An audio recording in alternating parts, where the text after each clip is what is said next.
Alrighty, so today I'll be showing you how to work an anesthetic machine.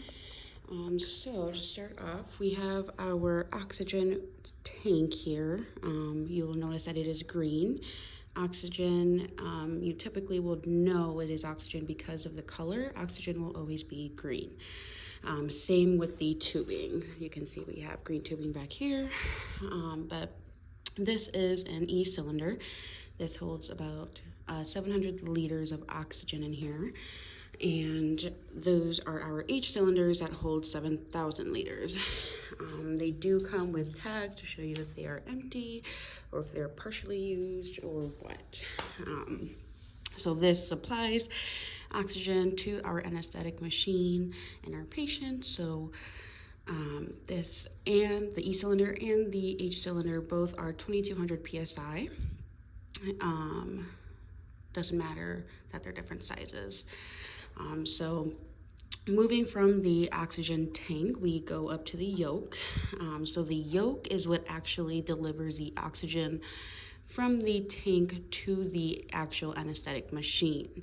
So this yoke is a kind of a lock and key fit. So, you know, if you had a tank of nitrogen, it wouldn't actually hook up to the machine because this is a lock and key specifically for the oxygen tank only. This is a key to turn on your actual oxygen tank. It doesn't take a whole lot. You just have to kind of turn it over. And if you watch here, which is our manometer, this measures the PSI rate that's left in here. So you can see it's currently between the 1,000 to 15,000 range, so about 1,200 PSI I would say is left in here. So once turning on your O2 tank, it will immediately send it to the pressure reducing valve. This reduces the pressure from 2,200 to about 45 to 50%. So the 45 to 50% is a safe pressure to be delivered to the anesthetic machine, but not the actual patient. So moving from the pressure reducing valve, we have our oxygen tubing that brings you to the bottom of the flow meter. So if you move around here, we get to the flow meter. So if you see that little ball in there, that's called a bobbin. That allows you to notice or know what your patient is at for monitoring how much oxygen is being delivered. So this will never exceed 4 liters. If you are doing your math and you get over 4 liters, you should know that your math is wrong because you cannot go over 4 liters. So currently I have it set at 2 liters. So at this point, the bobbin will always have to stay in the middle of the number in the tick. So you can see my bobbin is right in the middle. And you can adjust it with this dial here. And yeah, so this is our O2 flush, not part of the actual anesthetic machine, but it is. So this has nothing to do with actually delivering any sort of oxygen or inhalant to the patient. This is strictly for pressure checking or flushing any remaining oxygen or gas or inhalant out of the system. So going from the back of the flow meters, you can see here it travels around to the vaporizer inlet. So this just allows the oxygen to go through the vaporizer inlet and into the actual vaporizer precision vaporizer, sorry. So from here, this has liquid anesthetic at the very, very bottom here. So when oxygen comes through the vaporizer inlet, it will travel down to the liquid anesthetic portion, and it'll kind of move across here and pick up the liquid anesthetic with the oxygen, and it'll flow all the way back up and out through the vaporizer outlet. We here have isoflurane, and it is machine specific or anesthetic specific, sorry. So for this specific inhalant isoflurane. The maintenance rate will be between 1.5 and 2.5 for a patient that is being administered a liquid anesthetic, specifically isoflurane. Here is where you would fill up your liquid anesthetic at the bottom if you're running low. And then from your vaporizer outlet, you can follow this black tubing, which will lead you to either the inhalation, unidirectional inhalation valve, and or the reservoir bag. So once it goes up the black tubing and then you get to the inhalation valve, the oxygen and the anesthetic will come up through here. This is the negative pressure valve. This releases any extra, this part will prevent any backflow of inhalant to the patient. So this is meant for specifically pushing forward and not backwards. So from here, it was when administering to the patient, it'll go through this tube. As you can see two different colors. The blue is your inspiratory tube. That is what delivers your oxygen and your inhalant, your gas to your patient. And then the outside is your expiratory tube, which takes whatever they exhaled to this tubing. So this end is connected to whatever oxygen delivery device that you're using, whether it is an ET tube or a mask, a chamber, whatever you're using. So once it is inhaled, it'll go to like this reservoir bag. This reservoir bag is filled with your gas, your anesthetic, your oxygen. When this is full, you know that the patient is breathing out or they're in exhalation. When this is flat like it is now, they are inspirating, they're breathing in. Okay, so from the expiratory tube, going back to here, this filter you don't remove because it prevents any like bacteria or anything being exposed back to the patient for the rebreathing system. So this goes to the unidirectional expiratory valve. This, again, just like the unidirectional inspiratory valve, prevents backflow to the patient of carbon dioxide, inhalant, or anything that shouldn't be going back to the patient, because nothing should be via this. Up here, you notice that there's a pop-off valve. This should always remain open, if not, you do have the possibility of killing your patient, because if this is not open, it is trapping all of the inhalant, the gas, oxygen. It's trapping it all in the anesthesia machine and in the reservoir bag. And then, of course, it only has one way to go, which is to the patient's lungs. And, of course, we know that outcome. So we do have a quick release valve right here, or push button, sorry, to give a breath via IPPV. So, from here, if we have a rebreathing system, it will go back into this exhalation valve, travel here into the soda lime canister. So this absorbs any excess CO2. You can see that these are soda lime granules. They're white in color, but when being used, they do turn purple. This should be changed every 8 hours, and definitely be wearing your PPE when changing this. So that's one way, if you're having a rebreathing system, that your oxygen and your gas could go. That's one route. It could also go through this tubing, which is your scavenger tubing. You could follow it all the way down to your your charcoal canister. So in here is charcoal. There's foam in here that absorbs any extra inhalant, and then there's a hole at the very bottom to let out any excess flow, like oxygen, out into the system, or CO2, sorry, into the system, or out of the system into the atmosphere. So this should be checked, or weighed rather, after every use. And you can see we have some loggings down there of how much it weighs. And at this point, that is how oxygen runs through and your anesthetic runs through your anesthesia machine.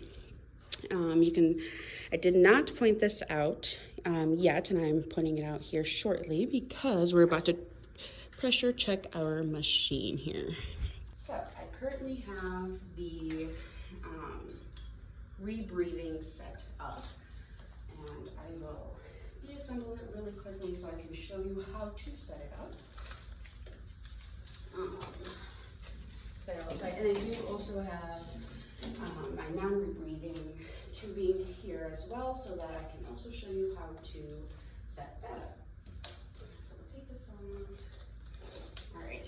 So when setting this up, we need to make sure that our oxygen machine is on, which it is already on. I turned it on during my demonstration of how this works. So since it is on, we can always check if it is on by pressing the O2 flash, and you can hear that it is on. So at this point, we'll go ahead and we'll set up our rebreathing. So I have my inspiratory tubing. I'll connect it here. Our expiratory tubing, which connects to the inspiratory tubing and then to this filter. Make sure we close our pop-off valve. This is the only time that we will be closing our pop-off valve, and it is to pressure check. So at this point, a patient should not be hooked up because we are pressure checking and not administering oxygen or inhalants or anything like that. So that is closed. We do need to grab our scavenger tube. This one end connects here, and then the other end connects to the CO2 or charcoal canister, sorry. And then we have our reservoir bag. As mentioned before, these are measured to your size of the patient. Typically, they're about the same size as their chest cavity, so that's a good indicator to use what size, or you can use your formula. So that's connected. At this point, my oxygen is on, my scavenger tubing is on, my expiratory tubing is on, my inspiratory tubing is on, my pop-off valve is closed. And I'm just going to plug it with my finger because I have fat thumbs. So I'll plug it with my finger, make sure that there isn't any source of leakage anywhere.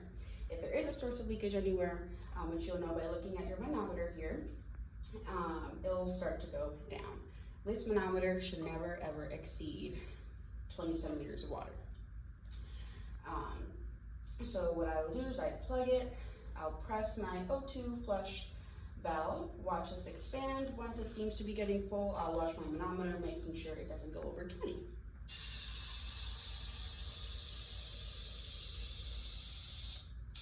Okay, so once you're here, you would sit there for about 30 seconds, making sure that your pressure does not start reducing. If so, then we need to figure out where it is. So if it is reducing, your first step is to figure out where. And part of the pressure checking is squeezing the bag once, making sure it doesn't go down, and listening for a hissing sound. I didn't hear any hissing, and my pressure gauge manometer did not go down, so we can know that there's no leakage anywhere. So from here, we are going to reopen our pop-off valve, and you can see that just let out all of the oxygen that was within the system. And then you can move your thumb, and you don't have to, but it's a good idea to just deflate this. That way it's ready for use for next time. Alrighty, so now I'll set up for a non-rebreathing. Take off all the tubing, and all the tubing is, you'll need the same parts of the tubing, but they'll look a little bit different, but they pretty much serve the same purpose, just for smaller patients. So when using the non-rebreathing route, the top half of the anesthesia machine doesn't even get used. So part of our using the non-rebreathing is disconnecting this part, since it's not part of the anesthetic machine that we're using. We're going to connect our inspiratory tubing. Okay,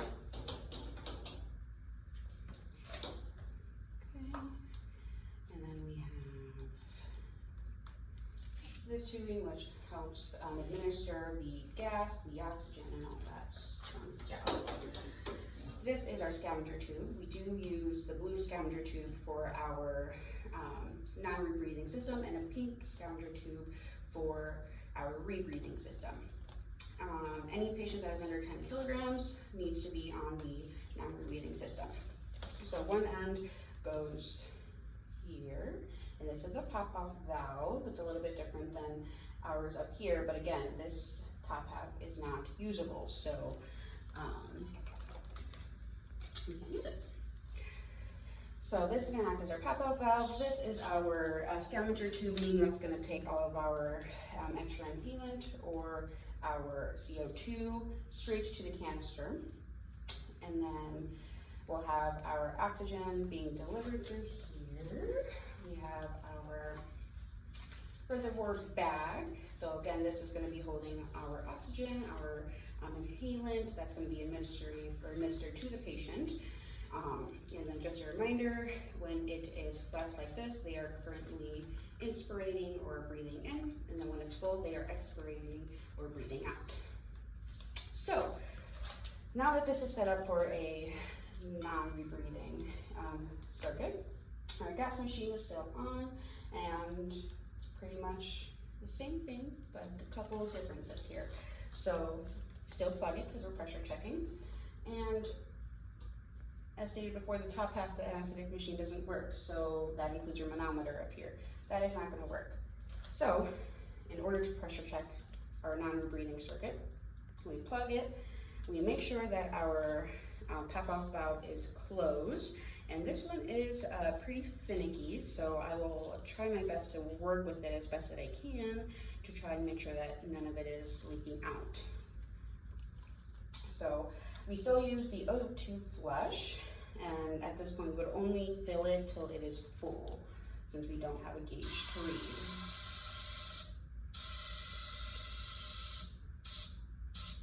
Okay, so at this point we're gonna stand here for about 30 seconds, making sure there isn't any leakage anywhere. I don't hear any hissing, which is indicating that there is no leakage. We'll squeeze it once, listen. Nothing. So at this point we know that there's no leakage anywhere. So from here we'll go ahead and we will open our pop-off valve, because again that should always stay open unless pressure checking. Deflate the reservoir bag, and I use the same reservoir bag as the rebreathing circuit because this is just a demonstration. Our reservoir bags do have multiple sizes, going from 0.25 liters to 5 liters. So you definitely have a range for your little pocket pet friends through your big friends. So I think that will conclude our lesson of how the anesthetic machine works, and setting up both a rebreathing and non-rebreathing. We can make sure to flush turn off your anesthetic machine or your oxygen tank, finish flushing it so that your pressure gauge goes down, emptying the system of oxygen.